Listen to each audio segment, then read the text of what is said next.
conversation is all about the foot and using foot fulcrum boards that you can get that price per dollar for $25. I have systems that are hundreds of dollars. This is way cheaper.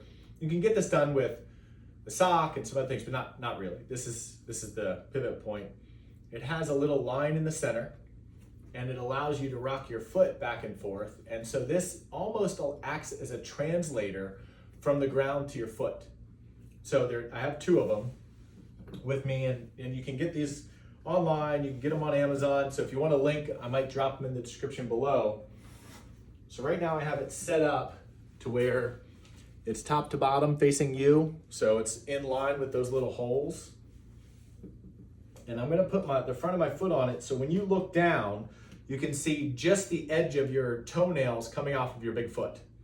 And right now I'm on the outer side, which you can see here, the inside of my arch is lifting up.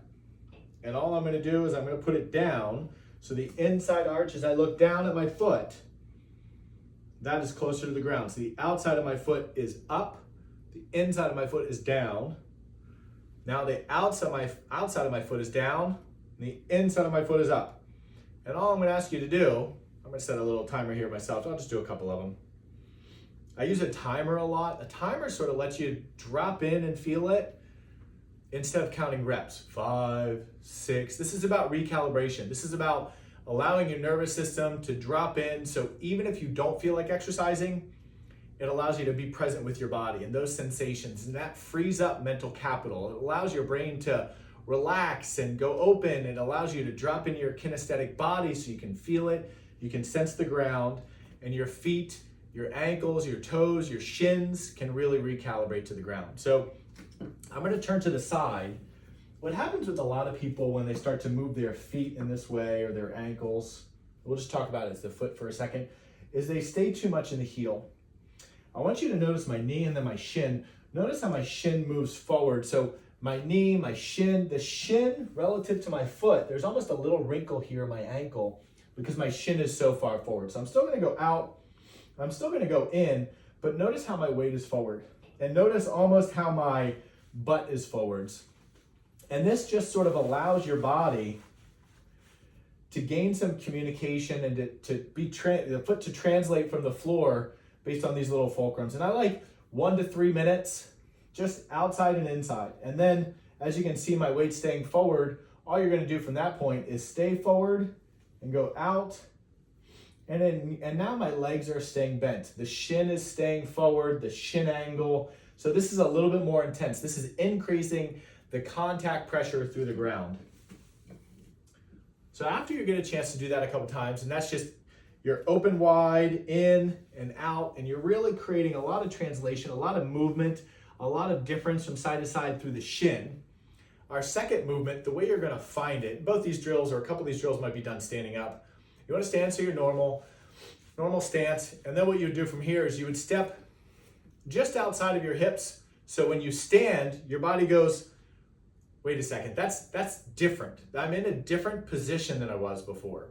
And so for me, it's right around here. It's just outside of my hips, but I'm calibrating to the ground based on how it feels intrinsically. So I'm really using my gut response. I'm using my body to help me decipher, how do I want to feel this? And then from there, I'm going to put these foot fulcrum boards just in front of my feet so I know where the distance of that is. And now we already have sort of one movement in our repertoire, right? Where we're going the inside of the foot, outside of the foot, keeping our weight forward is another move. Now we're gonna begin shifting side to side. So when I shift over to this outside, in this case, it's my left leg, but it's gonna look like it's on the right side to you. I'm gonna let both of my feet, the leg on your right, go to the outside, and this side go to the inside. So everything is moving in one direction like a wave. Now I'm gonna wave over to this side, and I'm still trying to get my weight forwards, but I'm also trying to get my center of mass, which is my hips, my shoulders, my head. I'm trying to get it all the way over this leg. So I'm gonna shift, and as I shift, I'm gonna let my body stay forward in that shin angle. I'm gonna get my weight forwards, and I'm gonna shift for 1, 2, 3 minutes. This adds up. This could be potentially life-changing. I've had foot drop. I've had so many orthopedic issues. You'll really enjoy this with time. So going back to you and your experience of getting the foot translating through the ground, After we shift to the outside and the inside, outside and the inside, the next movement will be the inverse of that. When I shift over, I'm going to go to the inside and I'm going to go to the outside. I'm going to invert that. I'm going to shift over. I'm going to intentionally go to the inside. Look at my shin. I'm going to intentionally go to the outside. Look at this shin. Believe it or not, I actually like this. I like this done with shoes. Right now I'm doing it with my feet so you can really see my shins and my ankles, but I think you can actually gain a lot of perspective on getting some information through the foot if you use shoes. So there's forward, there's out and in, there's shifting over to the outside of whatever side you're shifting over towards, the outside of that foot.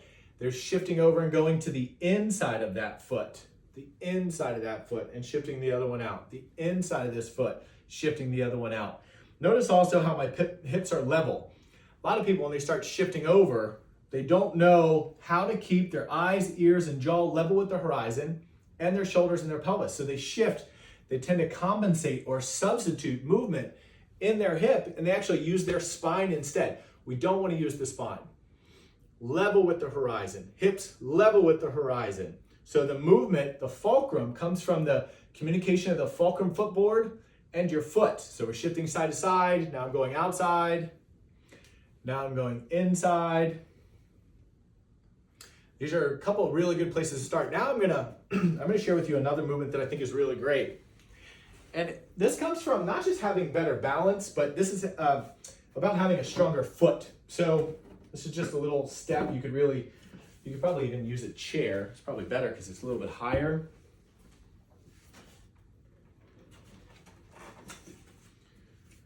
Let me show you this with the other side so you can see the, the working leg.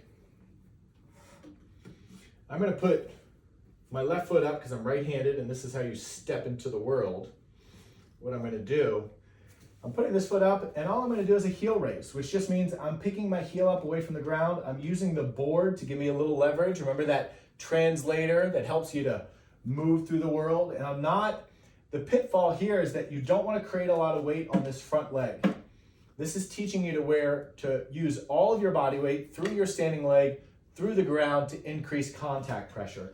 So you can do this for 1, 2, even 3 minutes. You can do this for really long periods of time because you want your lower limb or below your knee to have a lot of capacity. So when you're walking around and you're doing things in the world, your body can be really strong, your legs can be really strong, and I think these are some good foundational movements for these foot fulcrum boards to begin translating the experience of the ground through your foot, through your ankle, and then it can really teach you to have a little bit more capacity down below and give you an incredible advantage for a really short period of time. It also is calming to the nervous system. It's calming for the body, so you can gain a lot of really good feedback from allowing your body to be present and safe while increasing a lot of strength in your lower limb and your foot. So give these exercises a go. I'll drop a link down below so you can check it out and find it for yourself. And I gotta tell you, this will make a huge difference if you give it a shot.